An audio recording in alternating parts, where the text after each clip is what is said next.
5 lange Winter. Du hast dich vor der Welt versteckt. Einst, du warst großer Krieger.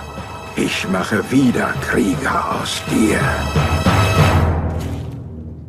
Wie? I've just been to see the press screening. There's one line that I remembered because you say, "Please don't let me die at the hands of the Swiss." Yes. Elaborate, please. I've been trying to think about this. I didn't think about it until the first interview this morning when someone said, you know, what's your problem with the Swiss? And I suddenly thought, well, actually, I don't have a problem with the Swiss, and yet there is something about that line that strikes us as quite funny. I suppose the perspective from a British person's point of view is that the Swiss are not very well defined as a race because you are quite discreet and quite low-key and keep yourselves to yourselves. You're a small country, a neutral country in the middle of Europe. You know, you don't have as clear an identity as a French person or a German person. And therefore, you know, if you're going to die at the hands of somebody, you'd quite like them to be well defined, quite sort of famous for being something. You know, poking fun at races, I suppose, is more difficult than it used to be, but no less enjoyable than it used to be. That's the trouble. But you've got to be careful, that's all. You know, you've got to try not to offend too much. Du musst hart trainieren.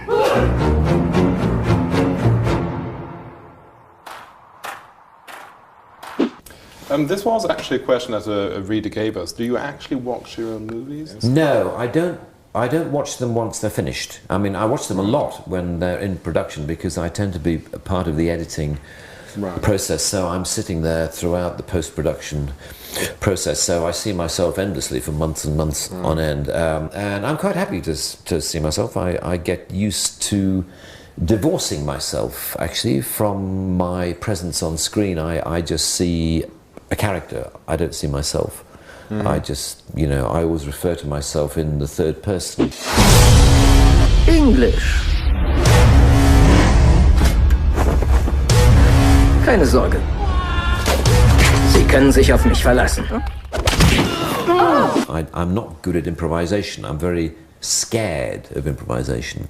I try to do as little improvisation on the set as possible. I like it all worked out beforehand, and we work it out in the script meetings with the writer and the director. So we say, you know, it's going to be like this, and that's going to happen. But our director, Oliver Parker, thinks that actually I'm better at improvising than I think I am, and that I should do more of it.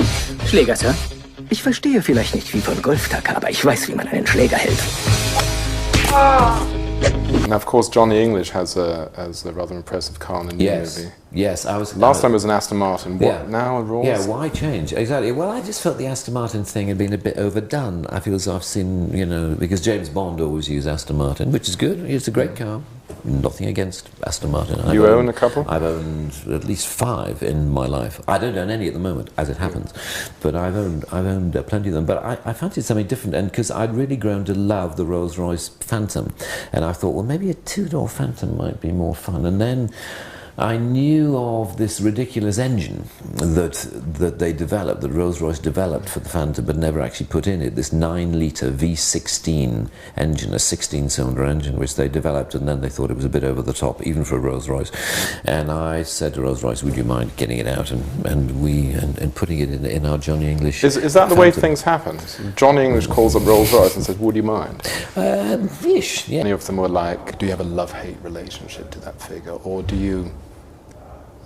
does it irritate you that maybe in public people sort of just reduce to that one? Just regard you as Mr Bean. Yeah, more people call me Mr Bean than they call me Mr Atkinson in real life, which is a shame. But you know, that's the nature of show business, isn't it? I do have a love-hate relationship with him in that I love playing him because he's such an unpleasant, selfish, childish, you know, ridiculous figure. But at the same time, I don't like him as a person. I think he's a, you know, childish anarchist, which makes him fun to play. But I wouldn't like to have dinner with him. You know, he's a character I've been playing for 20 or 30 years, and I'm very happy to say goodbye to Mr Bean now. I don't think I'm going to play the character again because I just don't want to see him getting old. You know, that's my feeling about it.